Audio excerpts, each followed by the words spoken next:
أعوذ بالله من الشيطان الرجيم. بسم الله الرحمن الرحيم.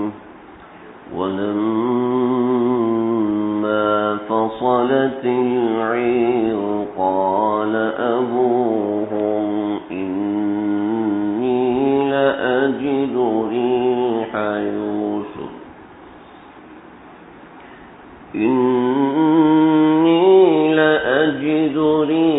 يوسف لولا أن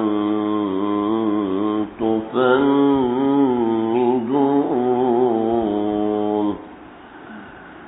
قالوا تالله إنك لفي ضلالك القديم. فلما أن جاء البشير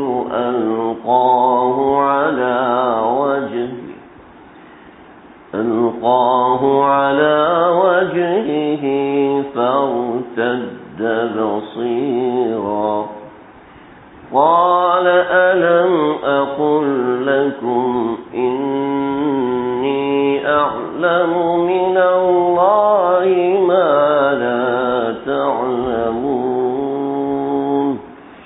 صدق الله العظيم. حضرت یوسف علیہ السلام کا ذکر مبارک آج انشاءاللہ اختتام کو پہنچے گا. حضرت یوسف علیہ السلام اللہ کے ان جلیل القدر انبیاء میں سے ہیں کہ جن کا قصہ مکمل کا مکمل اللہ رب العزت نے قرآن میں ایک بارگی ذکر فرمایا، اور کسی نبی کو اللہ نے یہ سعادت نہیں دی کہ ایک بارگی اس کا اول تا آخر قصہ سارا کا سارا سنا دیا جائے.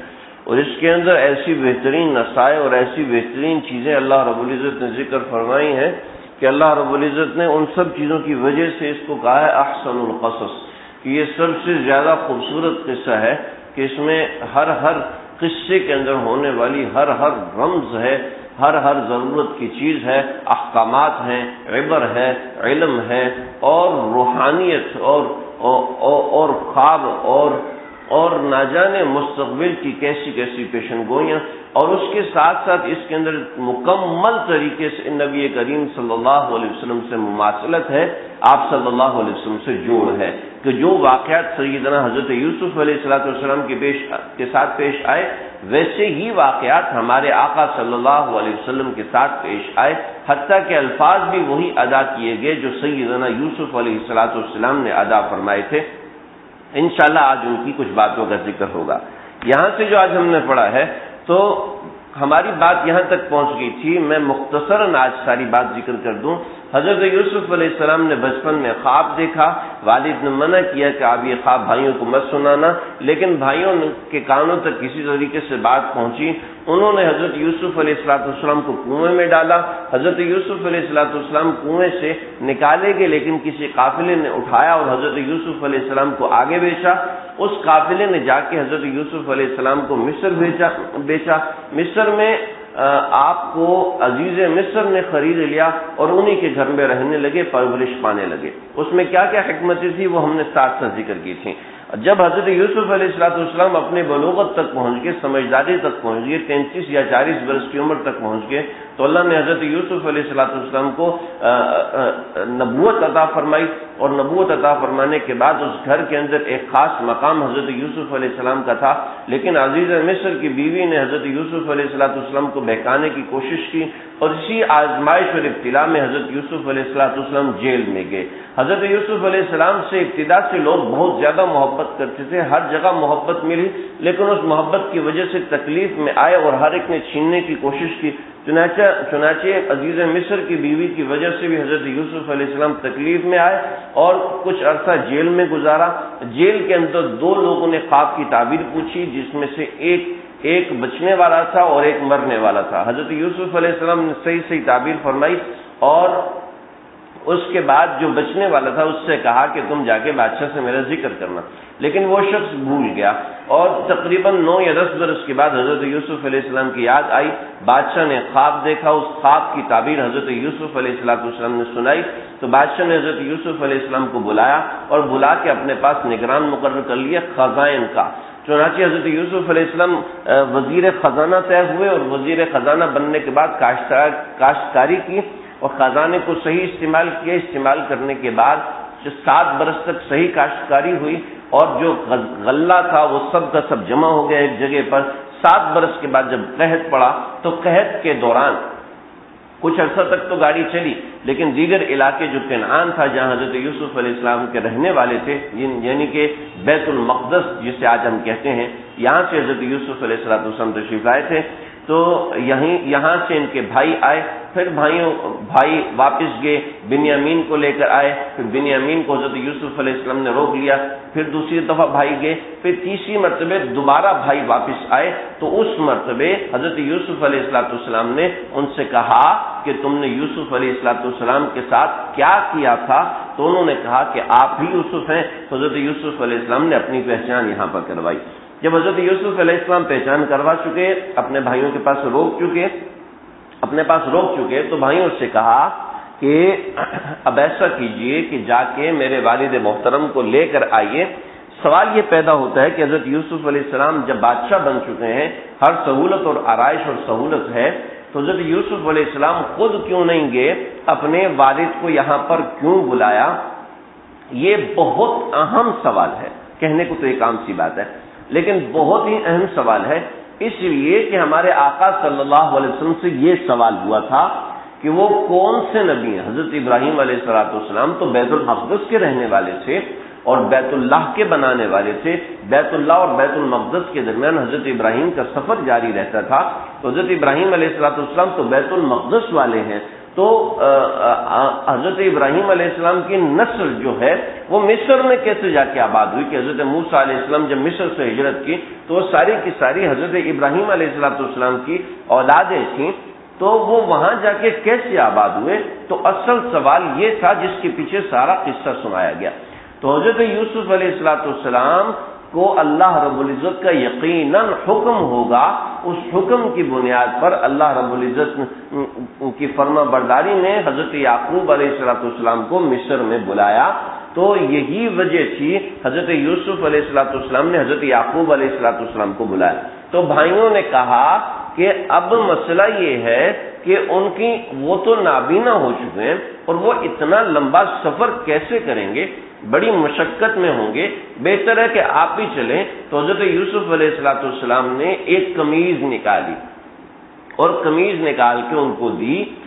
روایتوں میں آتا ہے کہ یہ قمیض دراصل جنت کی قمیض تھی، میں مختصراً ذکر کر چکا ہوں لیکن آج کچھ تفصیل ذکر کروں گا اس لیے کہ بہت اہم بات ہے۔ ایک روایت ہے، اصل جو ظاہر بات ہے وہ یہ ہے کہ وہ قمیض حضرت یوسف علیہ السلام کی تھی۔ حضرت یوسف علیہ السلام نے اپنی وہ قمیض حضرت یعقوب علیہ السلام کے لیے بھیجی۔ جب وہ قمیض پہنچی ہے، ابھی وہ قمیض 80 فرسخ کے فاصلے پر تھی کہ حضرت یعقوب علیہ السلام نے کہا فلما فصلت العیر قال ابوہم انی لاجد ریح یوسف، کہ مجھے یوسف علیہ السلام کی خوشبو آ رہی ہے، لولا ان تفندون قالوا تاللہ انک لفی ضلالک القدیم، آپ تو پہلی پرانی گمراہی میں چھپے ہوئے ہیں، آپ نے تو پہلی پرانی باتیں ہی سوچنا چھوڑی نہیں ہے۔ کہاں یوسف علیہ السلام 40 سے 50 سال ہو چکے، وہ مر چکے ہیں، اور آپ حضرت یوسف علیہ السلام کی آجوں کو خوشبو آ رہی ہے، عجیب سی بات ہے۔ اور یہ بات آپ کو اور مجھے تو سمجھ میں آ رہی ہے، لیکن ان لوگوں کو قطعاً سمجھ میں نہیں آ رہی تھی کہ ان کو حضرت یوسف علیہ السلام کی خوشبو کیسے آ رہی ہے۔ مجھے اور آپ کو تو سمجھ میں آ رہی ہے نا کہ حضرت یوسف علیہ السلام کا قمیض کرتا مبارک وہ آیا، اور آنے سے رستے میں حضرت یعقوب علیہ السلام کو اس کی خوشبو آئی۔ ہمیں تو یہ سمجھ میں آ رہی ہے کہ اس لیے ہمیں تو اللہ بتا رہے ہیں، لیکن ان کو سمجھ میں نہیں آ رہی تھی۔ کائنات کو سمجھانا مطلوب ہے کہ بڑے جن چیزوں کو محسوس کر لیتے ہیں، چھوٹے کتنے بھی سمجھدار ہو جائیں نہیں کر سکتے ہیں۔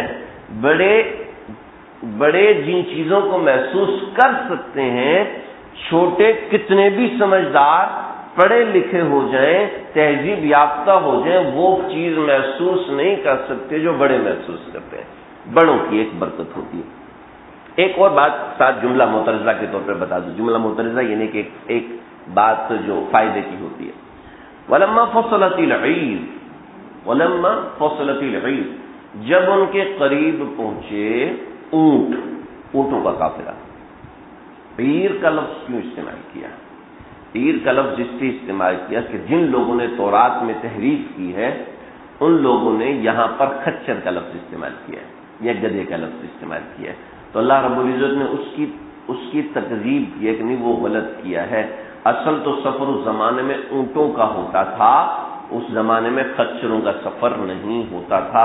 اور آج بھی شاہد ہے کہ ان علاقوں میں گدھا نہیں چل سکتا، ان ریگستان پتھریلے علاقوں میں خچر اور گدھا نہیں چل سکتا. آج بھی ان علاقوں میں اونٹ یا اونٹنی سفر کر سکتے ہیں، خچر پہ سفر نہیں ہو سکتا. اس کی تفصیل بھی ساتھ کر دی.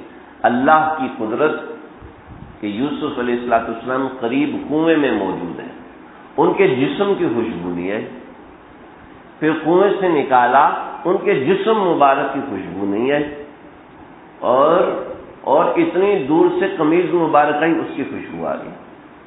کیا مطلب ہے اس کا؟ مطلب یہ ہے کہ اللہ چاہے تو ہو سکتا ہے.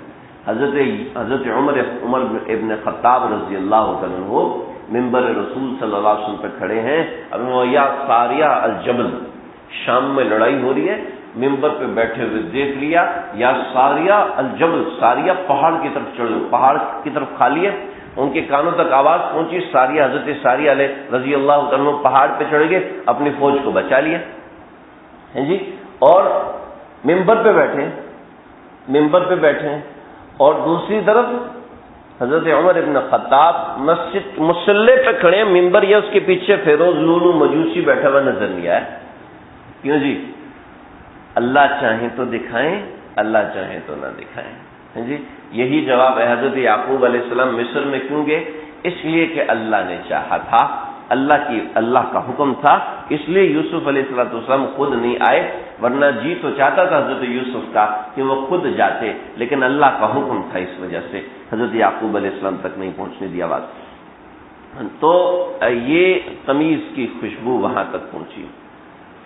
یہ تو اصل بات ہے جو قرآن کے ظاہر سے ثابت ہے. چند روایات اور بھی ہیں، اور وہ یہ ہے کہ حضرت ابراہیم علیہ السلام کو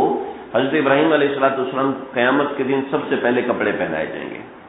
سب سے پہلے حضرت ابراہیم علیہ السلام کو کپڑے پہنائے جائیں گے، اس کے بعد آپ صلی اللہ علیہ وسلم کو لباس پہنایا جائے گا، اس کے بعد دیگر انبیاء کو لباس پہنایا جائے گا، اس کے بعد مؤذنین کو لباس پہنایا جائے گا.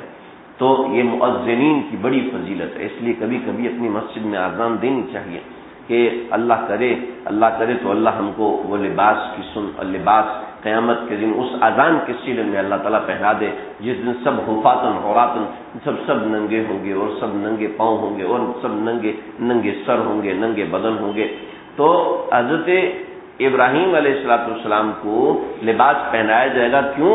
آقا صلی اللہ علیہ وسلم نے ارشاد فرمایا کہ جب حضرت ابراہیم علیہ السلام کو اللہ کی راستے میں آگ میں ڈالا جا رہا تھا تو حضرت ابراہیم علیہ السلام کے سارا لباس اتار دیا گیا تھا، اور ان کو باندھ کے منجنیق میں ڈالا اور منجنیق میں ڈال کے آگ میں پھینکا. تو اللہ نے آگ کو جب ٹھنڈا فرمایا تھا تو حضرت جبریل علیہ السلام کے ہاتھ سے جنت کا لباس بھی بھیجا تھا. تو وہ لباس حضرت ابراہیم علیہ السلام کے ذریعے سے حضرت اسحاق تک پہنچا، اور حضرت اسحاق کے ذریعے سے وہ لباس حضرت یوسف علیہ السلام تک پہنچا. تو حضرت سیدنا یوسف علیہ السلام نے وہ لباس سنبھال کے رکھا ہوا تھا، اور وہ لباس وہ چونکہ جنت سے آیا تھا تو اس کی اپنی ایک تاثیر تھی. آگے انشاءاللہ ہم حضرت شعیب علیہ السلام کا ذکر پڑھیں گے، ایک درس حضرت شعیب کا ہوگا، اس کے بعد حضرت موسیٰ علیہ السلام کا درس ہوگا، اور اس کے اندر تقریباً آخر میں جا کے قال فما خطبک یا سامری کا قصہ آتا ہے. تو سامری نے ایک بچڑا بنایا تھا، اور وہ بچڑا اس میں جان کیسے ڈالی؟ سونے کا بچڑا بنایا تھا، اور سونے کے بچڑے سے آواز آتی تھی، وہ آواز نکالتا تھا. سونے کے بچڑے میں جان کیسے آئی تھی؟ دراصل سامری کا نام بھی موسیٰ تھا، اور اس کی پرورش حضرت جبریل نے کی تھی. اور یہ جب حضرت جبریل کے گھوڑے کو دیکھتا تھا کہ اس کا پاؤں جہاں پڑتا تھا اس کے نیچے جو مٹی ہوتی تھی اس مٹی میں زندگی پیدا ہو جاتی تھی، گھاس اگاتی تھی، حالانکہ ریت پہ گھاس نہیں اگ سکتی، اس ریت پہ بھی گھاس اگاتی تھی۔ تو اس نے سمجھا کہ جنت کی ہر چیز میں زندگی ہے، چنانچہ اس نے وہ مٹی اٹھا لی تھی۔ جب اس نے وہ بچڑا بنایا تو اس بچڑے کے اندر وہ مٹی ڈال دی تو اس بچڑے میں جان پڑ گئی، تو کہا دیکھو سونے کے بچڑے میں کیسے جان پڑی، یہ تمہارا خدا ہے۔ تو اب جنت کی ہر چیز میں زندگی ہے۔ چنانچہ حضرت ابراہیم علیہ السلام کی جو قمیض مبارک آئی تھی اس قمیض میں زندگی تھی، چنانچہ وہ آنکھوں میں ڈالی گئی تو فرتد بصیرہ تو ان کی آنکھیں جو ہے وہ واپس لوٹ آئیں۔ تو فلما انجا البشیر اب القاہ علی وجہہ فرتد بصیرہ تو ان کی آنکھیں واپس لوٹ آئیں۔ قال الم اقل لکم انی اعلم من اللہ ما لا تعلمون، میں جو جانتا ہوں وہ تم نہیں جانتے۔ اب سمجھ لیجئے، میں نے شروع میں ذکر کیا تھا، آج چونکہ قصے کا واقع ہے تو آج تھوڑا سا اس کو یاد دہانی کرا دوں۔ اس قصے کا جو عمود ہے وہ ہے قمیض، وہ قمیض ہے۔ حضرت یوسف علیہ السلام پر پہلا الزام لگا چوری کا، جس کا میں نے ذکر کیا تھا، تو وہ ایسا تھا کہ حضرت اسحاق علیہ السلام کی ایک قمیض تھی جو حضرت یوسف علیہ السلام کے پاس تھی، اس وجہ سے چوری کا الزام لگا۔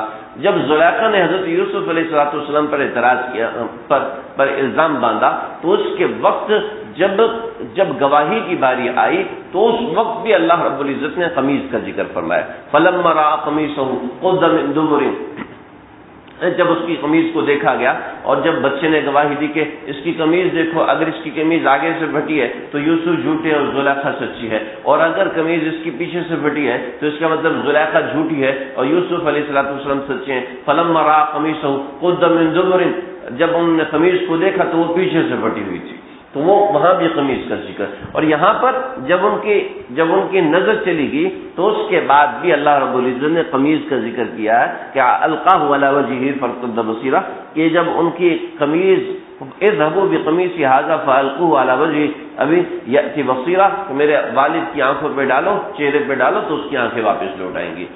تو یہ معاملہ ہے حضرت یوسف علیہ السلام کی قمیض کا۔ جب انہوں نے دیکھا کہ ابا تک بات پہنچ گئی ہے تو صاف پتہ چلا کہ بچوں نے جھوٹ بولا تھا، تو کہنے لگے قالوا یا ابانا، اے ہمارے والد، استغفر لنا ذنوبنا، آپ ہمارے گناہوں کے لیے استغفار کیجئے، انا كنا خاطئین، ہم نے غلطی کی۔ تو قال سوف استغفر لكم ربی، کہا میں تمہارے پروردگار سے تمہارے لیے معافی مانگوں گا، تمہارے پروردگار سے تمہارے لیے معافی مانگوں گا، انہ هو الغفور الرحیم، بے شک وہ بہت معاف کرنے والا، وہ بہت رحم کرنے والا ہے۔ حضرت یوسف علیہ السلام نے فوراً معاف کر دیا۔ حضرت یعقوب علیہ السلام جو کہ سراپا شفقت تھے، باپ تھے، ان کو تو فوراً معاف کرنا چاہیے تھا۔ سوف استغفر لکم، میں تمہارے لیے معافی مانگوں گا، کیا مطلب اس کا؟ علماء نے بڑی حکمتیں لکھی ہیں۔ فرمایا کہ کوئی شخص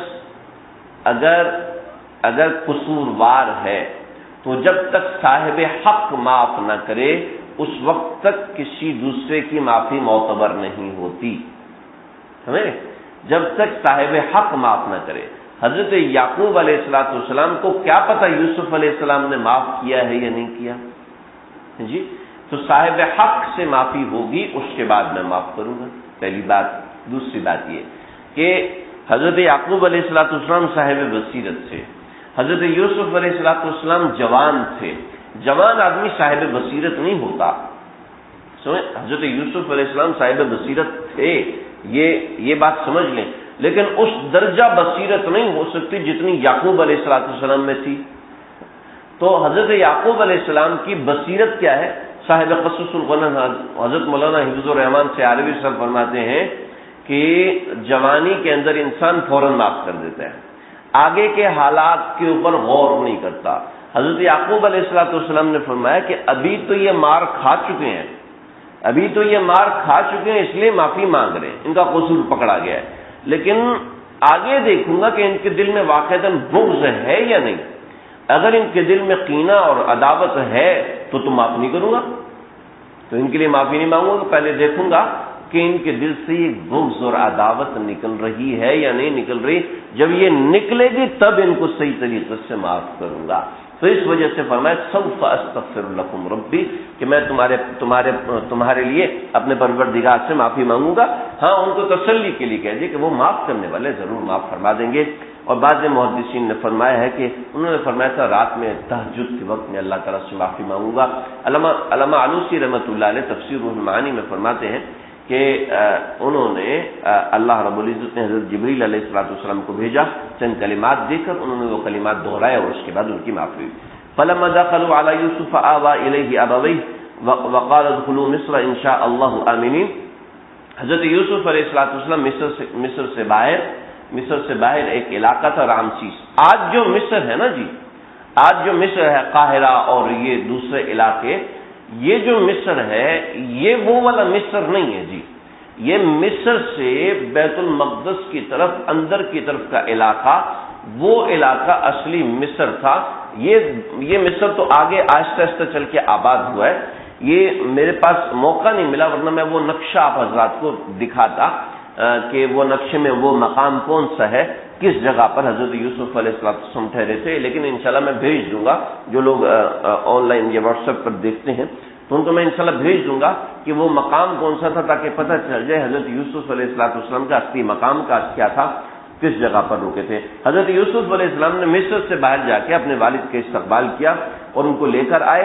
جب لے کر آئے تو تورات میں لکھا ہے حضرت یوسف علیہ السلام نے ایک دربار لگایا تاکہ اپنے بھائیوں کی, اپنے والد کی لوگوں کو شناخت کروا دیں, تاکہ پتہ چلے کہ میرا یہ خاندان ہے, میں کوئی جدوی پشتی غلام نہیں ہوں, بلکہ میرا پورا ایک خاندان ہے جو خاندان نبوت ہے.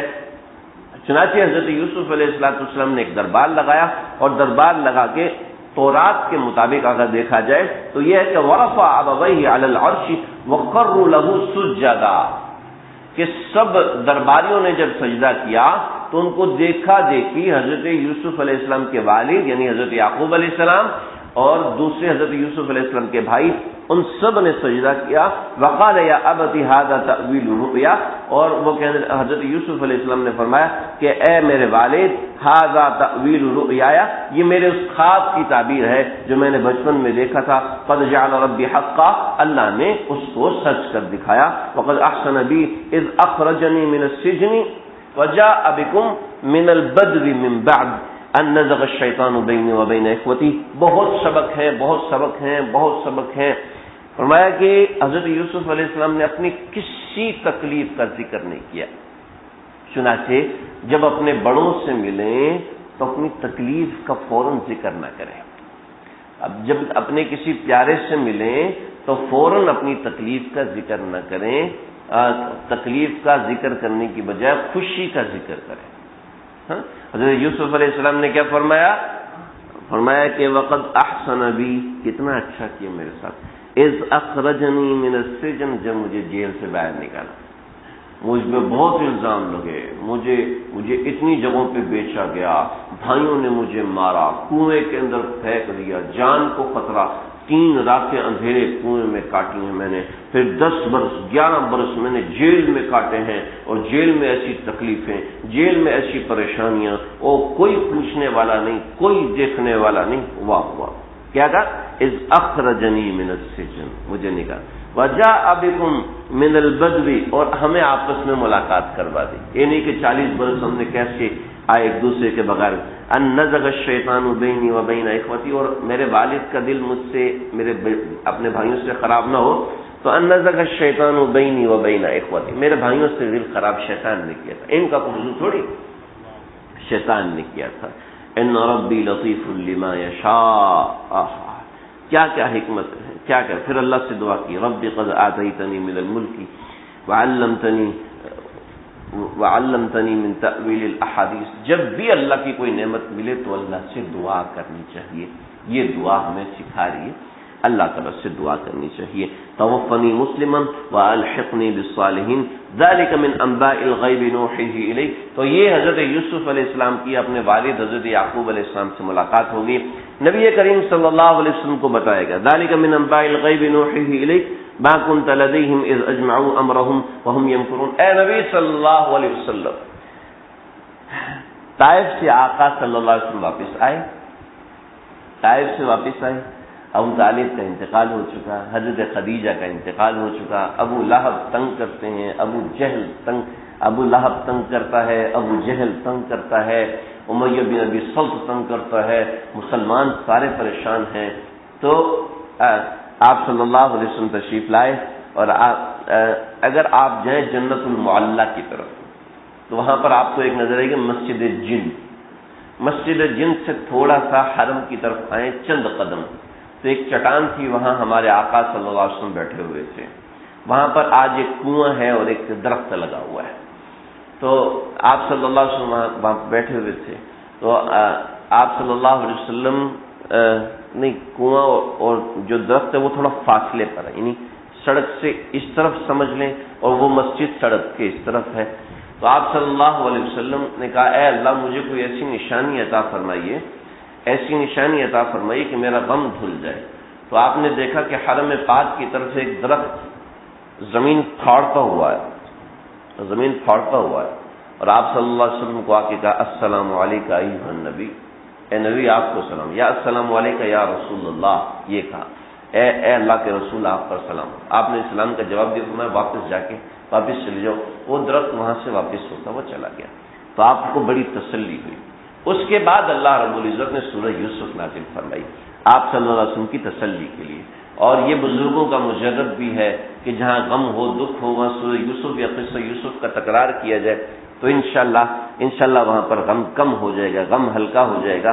تو نبی کریم صلی اللہ علیہ وسلم کو فرمایا کہ دیکھو اے نبی صلی اللہ علیہ وسلم، ابو جہل، امیہ بن ابی سلط یہ تو دوسرے ہیں، ابو لہب تو آپ کا چچا ہے، میرے یوسف علیہ السلام کے تو بھائیوں نے اسے کنویں میں ڈال دیا، ان کے بھائیوں نے کنویں میں ڈال دیا۔ آپ سے تو دین کا حسد کرتے ہیں، ارے دین کے حسد میں تو اللہ تسلی دیتے ہیں، وہاں تو اخوت کا حسد ہوتا تھا، وہ تو آپ سے زیادہ مشکل میں تھے۔ پھر آپ تو اپنے گھر میں آزاد ہیں، یوسف علیہ السلام تو بیچے گئے، غلام بنا لیے گئے، پھر آپ تو پھر بھی آزاد ہیں۔ یوسف علیہ السلام کو جیل میں قید کیا، آپ تو شاب ابی طالب میں قید ہیں، وہ تو جیل میں قید ہے، شاب ابی طالب میں تو صرف بھوکا رہ سکتے ہیں، آپ صلی اللہ علیہ وسلم تو بھوکے ہیں، اور جیل کے اندر تو نہ پانی ملتا ہے نہ بھوک ہے، سجن ہے، بیڑیوں سے باندھا ہوا، ہل بھی نہیں سکتے، وہاں ہل تو سکتے ہیں، چل تو سکتے ہیں، پھر تو سکتے ہیں، اپنوں کے ساتھ ہیں، یہاں اپنا کوئی بھی ساتھ نہیں ہے۔ آپ دیکھیں جب انسان کو پتہ چلے کہ ہم ہسپتال میں گئے تو میرے بچے کی انگلی کا مسئلہ تھا، ہم ہسپتال میں گئے تو اس کی صرف انگلی کی سرجری ہونی تھی، ہم اتنے پریشان تھے، ہمارے بیڈ کے ساتھ ایک بچہ تھا جس کی ناک سے لے کے گردن تک کی سرجری ہونی تھی، اور اس کو دیکھا ہم نے کہا اللہ جی ہم بہت سکون میں، ہم بہت تسلی میں ہیں، ہمیں تو کوئی تکلیف ہی نہیں ہے، جو تکلیف اس کو ہے۔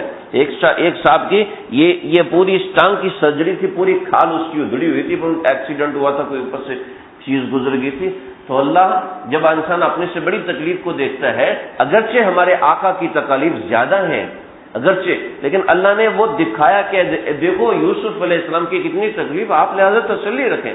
اور پھر قصہ یوسف کو آپ صلی اللہ علیہ وسلم کو سے کیسی مناسبت ہے، ہر قصہ ہمارے آقا صلی اللہ علیہ وسلم سے میچ کر رہا ہے، ہر قصہ ہمارے آقا صلی اللہ علیہ وسلم سے جڑ رہا ہے،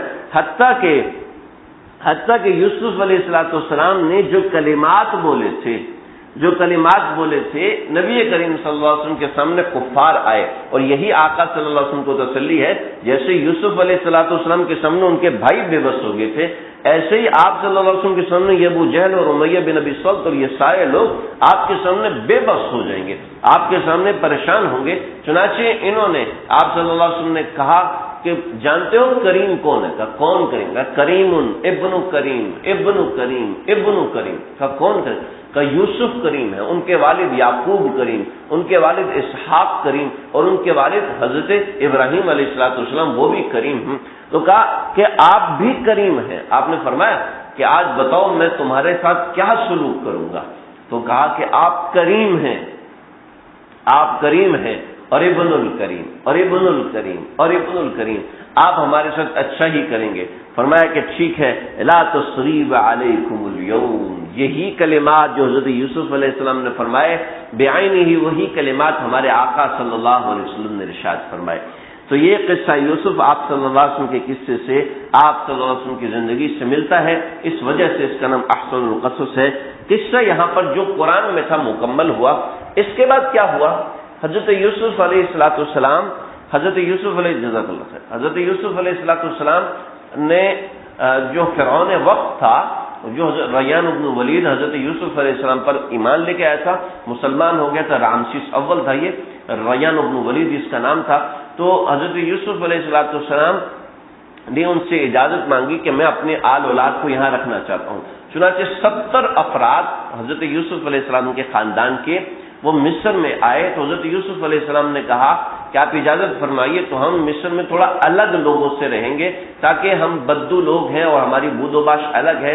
حضرت یوسف علیہ السلام کی غرض یہ تھی کہ یہ لوگ دوسروں سے الگ رہیں تاکہ اپنے دین اور مسلک میں آزاد رہیں، لیکن آگے کے سیاق سے یہ سمجھ میں نہیں آتا، لیکن تورات میں جو لکھا ہے وہ میں نقلاً ذکر کر رہا ہوں، مجھے اس پہ تحقیق کرنے کا موقع نہیں مل سکا کہ حضرت یوسف علیہ السلام کا خاندان اکٹھا رہا یا الگ رہا۔ البتہ تورات کی یہ روایت ہے کہ وہ الگ رہے اور وہیں پر ان کی نسلیں چلیں، نسل بعد نسل وہ وہیں پر رہے۔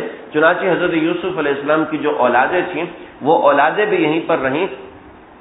افراہیم حضرت یوسف علیہ السلام کے مشہور بیٹے ہیں، لیکن کچھ اور بھی اولادیں تھیں جن کا کتابوں کی بکیر ہیں اور بکیر کی بھی اولادیں ہیں، لیکن بکیر اور اس کی نسل کا کہیں انساب میں ذکر نہیں ہے۔ انشاءاللہ حضرت موسیٰ علیہ السلام کا جب ذکر ہوگا تو میں انشاءاللہ اس وقت حضرت یوسف علیہ السلام کا اور حضرت یعقوب علیہ السلام کی جتنی اولادیں 12 اولادیں تھیں اس کا انشاءاللہ نسب آپ حضرات کے سامنے رکھوں گا کہ حضرت موسیٰ علیہ السلام حضرت یوسف کی اولاد میں سے نہیں ہے، حضرت یعقوب علیہ السلام کی پہلی جو نسل ہے اس کی اولاد میں سے حضرت موسیٰ علیہ السلام اور حضرت ہارون علیہ السلام تھے۔ انشاءاللہ زندگی رہی تو اگلا ہفتہ نہیں تو اس سے اگلے ہفتے ہم حضرت موسیٰ علیہ السلام کا ذکر شروع کریں گے، جو بڑا ہی زبردست اور بڑا عجیب و غریب ہے۔ حضرت یوسف علیہ السلام کا قصہ تو آپ حضرات کہیں نہ کہیں سنتے آتے ہوں گے، لیکن حضرت موسیٰ علیہ السلام کے چند ایک واقعات مشہور ہیں، بقیہ ان کی زندگی کے شریح وہ بڑی دلچسپ ہے، بڑا زبردست ایک سفر نامہ ہے حضرت موسیٰ علیہ السلام کی زندگی، انشاءاللہ اس کا ذکر ہوگا۔ حضرت یوسف علیہ السلام کی عمر 110 سال رہی، تو حضرت یوسف علیہ السلام اپنے پوتوں کو بھی کھلاتے رہے ہیں۔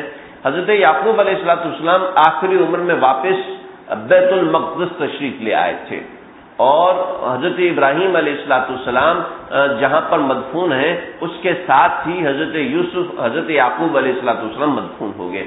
لیکن جب حضرت یوسف علیہ السلام کے انتقال کا وقت آیا تو انہوں نے اپنی ساری نسلوں سے وعدہ کیا کہ اب آپ جب یہاں سے جائیں گے تو میری نعش کو اپنے ساتھ لے کر جائیں گے، یعنی آپ لوگ جب یہاں سے ہجرت کرو گے، یعنی اللہ کا حکم آئے گا مصر کو چھوڑنے کا، تو پھر آپ لوگوں نے یہاں سے جانا ہے تو میری نعش کو اپنے ساتھ لے کر جانا ہے۔ چنانچہ حضرت یوسف علیہ السلام کی نعش کو انہوں نے کتابوں میں لکھا ہے خوشبو لگائی، لیکن دوسری کتابوں میں جو اور تفصیل ہے اس میں یہ ہے کہ ان کے اوپر جیسے وہ لاشوں کو ممی بناتے تھے، لاشوں کی ممی بناتے تھے، یہ اسی عبرانی زبان کا لفظ ہے کہ ممی ایسے بناتے تھے کہ اس کے اوپر چند ایک دوائیاں اور مثالیں لگاتے تھے کہ جس سے لاش خراب نہ ہو۔ تو حضرت یوسف علیہ السلام کی نعش کو خوشبو اور یہ ممی بنا کے انہوں نے رکھ لیا اور ایک جگہ پہ دفن کر دیا حضرت یوسف علیہ السلام کے تابوت کو۔ جب حضرت موسیٰ علیہ السلام مصر سے جانے لگے تو رستے بند ہو گئے، تو کسی نے کہا کہ بھئی ہمیں نسلاً بعد نسلاً یہ روایت پہنچی ہے کہ حضرت یوسف علیہ السلام نے فرمایا تھا کہ جب تم مصر سے بیت المقدس کی طرف ہجرت کرو تو اس وقت میری نعش کو اپنے ساتھ لے کر جانا۔ تو اب حضرت یوسف علیہ السلام کی نعش کو اگر ہم ساتھ نہیں لے کر جائیں گے تو ہمیں تو رستہ مل ہی نہیں سکتا۔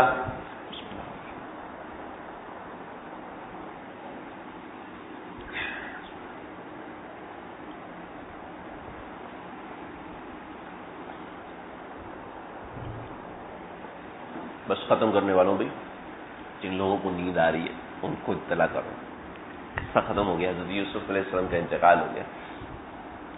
تو حضرت یوسف علیہ السلام کی نعش مبارک کے لیے حضرت موسیٰ علیہ السلام نے اعلان فرمایا کہ بھئی کوئی ہے جس کو پتہ ہے کہ حضرت یوسف علیہ السلام کی نعش مبارک کہاں پہ دفن ہے۔ کیونکہ حضرت موسیٰ علیہ السلام جو نسب ہے، نسب اس کے لحاظ سے پتہ چلتا ہے کہ حضرت یوسف علیہ السلام اور حضرت موسیٰ علیہ السلام کے درمیان صرف دو نسلیں ہیں، دو نسلیں، یعنی اتنا بڑا فاصلہ نہیں ہے. لیکن بہرحال وہ جب حضرت موسیٰ کا ذکر آئے گا میں ذکر کروں گا. تو ایک بڑھیا نے کہا، حضرت مولانا اشرف علی تھانوی صاحب رحمۃ اللہ نے لکھا ہے اور بھی کتابوں میں موجود ہے. تو ایک بڑھیا نے کہا کہ مجھے پتہ ہے. پھر بتاؤ. ایسے تو نہیں بتاؤں گی. کبھی کیا مانگتی ہو؟ ہائے ہائے ہائے، اللہ ہماری بھی دعائیں ایسی کر دینا. ہمیں بھی جب دعاؤں کا موقع ملتا ہے تو ہم کہتے ہیں اللہ جی گاڑی دے دے، اللہ جی کوئی چھوٹی جی گڈی تے دے دیں، گاڑی دے دے. اور شادی شدہ کہتے ہیں اللہ کوئی دوسری دے دیں. بغیر شادی شدہ والے بیچارے آپ کو جگانے کے لیے کہہ رہے بھائی ایسا نہ ہو کہ آپ لوگوں کو گھروں میں جا کے کچھ ہو گئے تم اللہ سے کیا مانگتے حسن بھائی. تو ہم اللہ سے کیا مانگتے؟ اس بڑھیا نے کیا مانگا؟ بڑھیا نے مانگا کہ آپ اللہ سے دعا کریں کہ مجھے آپ کا ساتھ جنت میں نصیب ہو جائے. واہ واہ واہ واہ واہ واہ. مانگا بھی تو کیا مانگا ہے. چنانچہ دکھائی حضرت یوسف علیہ السلام کی نعش مبارک کو لیا اور لے جا کے حضرت یوسف علیہ السلام کی نعش مبارک کو بیت المقدس میں دفن کیا.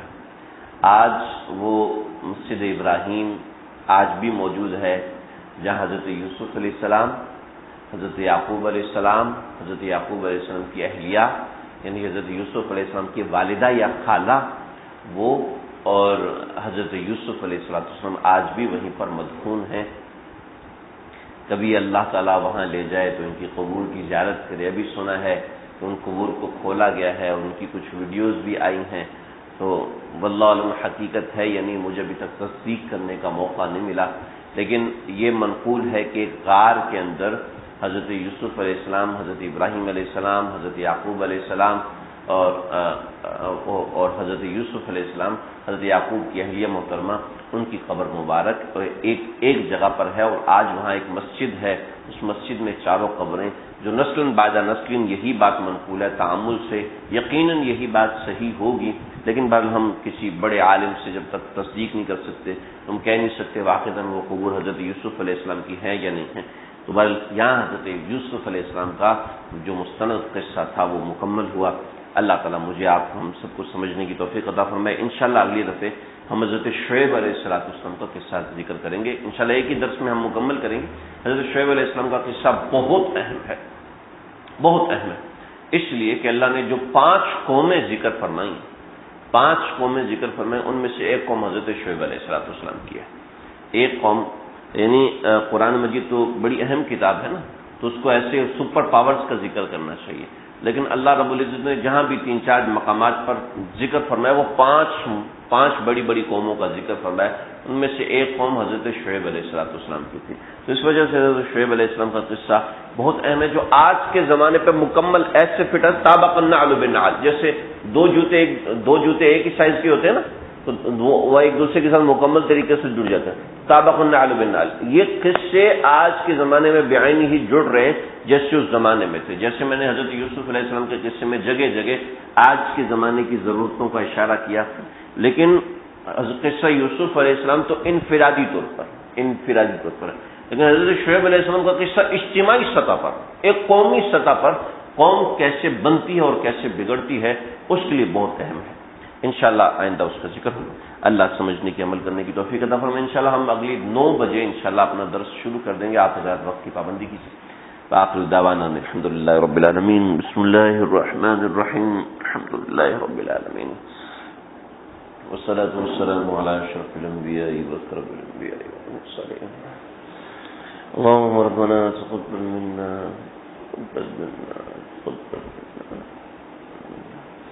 إنك أنت السميع العليم وتب علينا إنك أنت التواب الرحيم. اللہ جی معاف فرما دیجیے. اے اللہ گناہگاروں کو معاف فرما دیجیے. اے اللہ سیاہ کاروں کو معاف فرما دیجیے. شرم آتی ہے اس گندی زبان سے تیرے پیاروں کا نام دیتے، اس گندی زبان سے تیرے پیاروں کا تذکرہ کر رہے. اے اللہ تو نے سعادت بخشی ہے، اے اللہ اس سعادت کی وجہ سے ہم سب کو سعید بنا دیجیے، ہم سب کی زندگیوں میں اپنا نام جما دیجیے، اے اللہ کانپ جائیں کسی گناہ کا خیال بھی نہ آئے، اے اللہ تڑپ جائیں پر تجھے ایک سانس ناراض نہ کر، اے اللہ جان چلی جائے ایک لمحہ تجھے ناراض نہ کرے، نہ یہ آنکھیں بہکے، نہ یہ دھیان بہکے، نہ یہ زبان غلط استعمال ہو۔ اللہ جی تیرے پیارے یوسف کے طفیل، تیرے پیارے یعقوب کے طفیل ہمارے گناہوں کو معاف فرما دیجیے، ہمارے گناہوں کو معاف فرما دیجیے۔ یہاں جتنے لوگ بیٹھے ہوئے ہیں، جتنی خواتین آئی ہیں، جتنے موبائل کے ذریعے سے یا کسی اور ذریعے سے یا ریکارڈنگ کے ذریعے سے تیری یہ بات سن رہے ہیں، ان سب کی مغفرت فرما دیجیے، اپنے پیاروں کے صدقے مغفرت فرما دیجیے، ان پیاروں کے صدقے ہمارے یہ دنیا کے چھوٹے چھوٹے کام ہیں۔